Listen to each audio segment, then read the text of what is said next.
बहुत पुरानी बात है, हिमालय में प्रसिद्ध मानस नाम की झील थी। वहां पर कई पशु पक्षियों के साथ ही हंसों का एक झुंड भी रहता था।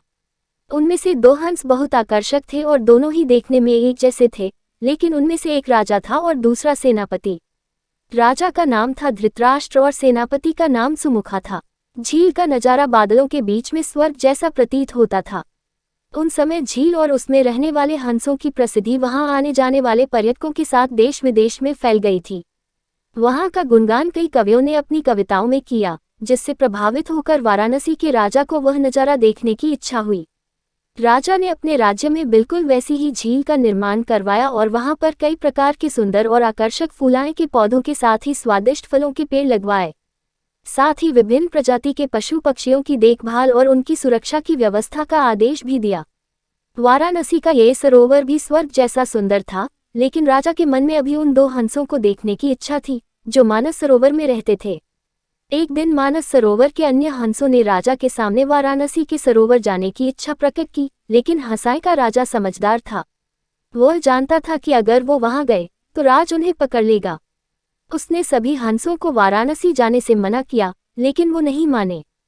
तब राजा और सेनापति के साथ सभी हंस वाराणसी की ओर उड़ चले। जैसे ही हंसों का झुंड उस झील में पहुंचा, तो अन्य हंसों को छोड़कर प्रसिद्ध दो हंसों की शोभा देखते ही बनती थी। सोने की तरह चमकती उनकी चोंच, सोने की तरह ही नजर आते उनके पैर और बादलों से भी ज्यादा सफेद उनके पंख हर किसी को अपनी ओर आकर्षित कर रहे थे। हंसों के पहुंचने की खबर राजा को दी गई। उसने हंसों को पकड़ने की युक्ति सोची और एक रात जब सब सो गए, तो उन हंसों को पकड़ने के लिए जाल बिछाया गया। अगले दिन जब हंसों का राजा जागा और भ्रमण पर निकला, तो वह जाल में फंस गया। उसने तुरंत ही तेज आवाज में अन्य सभी हंसों को वहां से उड़ने और अपनी जान बचाने का आदेश दिया। अन्य सभी हंस उड़ गए, लेकिन उनका सेनापति सुमुखा अपने स्वामी को फंसा देखकर उसे बचाने के लिए वहीं रुक गया। इस बीच हंस को पकड़ने के लिए सैनिक वहां आ गया। उसने देखा कि हंसों का राजा जाल में फंसा हुआ है और दूसरा राजा को बचाने के लिए वहां खड़ा हुआ है।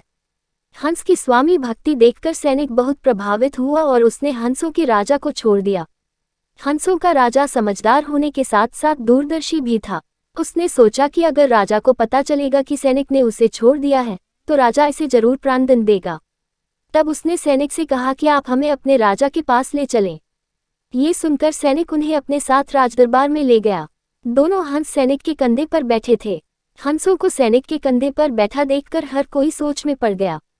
जब राजा ने इस बात का रहस्य पूछा, तो सैनिक ने सारी बात सच सच बता दी। सैनिक की बात सुनकर राजा के साथ ही सारा दरबार उनके साहस और सेनापति की स्वामी भक्ति पर हैरान रह गया और सभी के मन में उनके लिए प्रेम जाग उठा। राजा ने सैनिक को माफ कर दिया और दोनों हंसों को आदर के साथ कुछ और दिन ठहरने का निवेदन किया। हंस ने राजा का निवेदन स्वीकार किया और कुछ दिन वहां रुककर वापस मानस झील चले गए। कहानी से सीख, किसी भी परिस्थिति में हमें अपनों का साथ नहीं छोड़ना चाहिए।